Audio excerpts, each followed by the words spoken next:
Some people who run around to understand be thinking that the Arsenio Hall situation and Jimmy Kimmel situation is similar, but they're not. Arsenio got ran out there once he had Minister Louis Farrakhan on his show, and he spoke from the mind. He had all kinds of people that turned on him, and he had to deal with that even, because Arsenio did bring people on his show that weren't necessarily going to be on other shows, and they spoke, and he had to deal with all kinds of issues. As a matter of fact, there's not another late night show that I can think of in recent memory that had as many controversial situations and takes that did what they did. Gotta remember, since Arsenio was the only black man that had some success on those TV shows in the last 40 plus years too. So let's keep it 100. And he was riding in some dairy streaky territory. Other black shows that tried didn't last long. Keenan Ivory Wayans, Sinbad, Magic. You remember all them shows. They didn't really fare too long.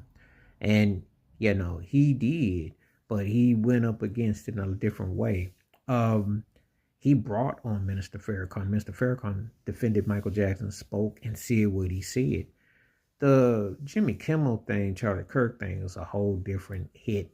But this is the thing.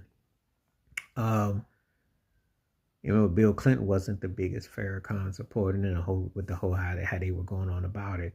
You know how that went on. And just think about it. He was on late mid-spring of 94, and then you fast forward about a year and a half later, the Million Man March. So it's interesting how that all hit. Arsenio did come back in the OOs briefly. The show was a dud, but he did come back.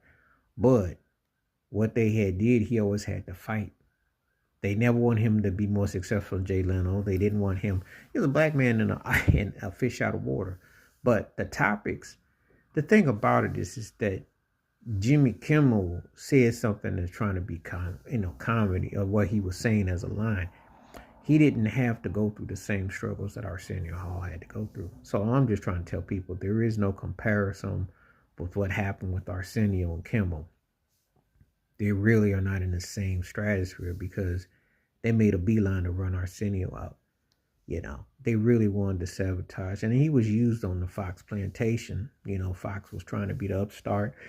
Remember, they appeal to all the shows and what have you and everything like that. But you see how things are. You see how things have gone down, Now, it wasn't just a freedom of speech. It was a freedom of who you would have on your show. People used to, once upon a time, before you had 99 channels and this and that, people would have whoever they wanted on their show, and they would debate. Even on regular TV. There was a time when regular TV wasn't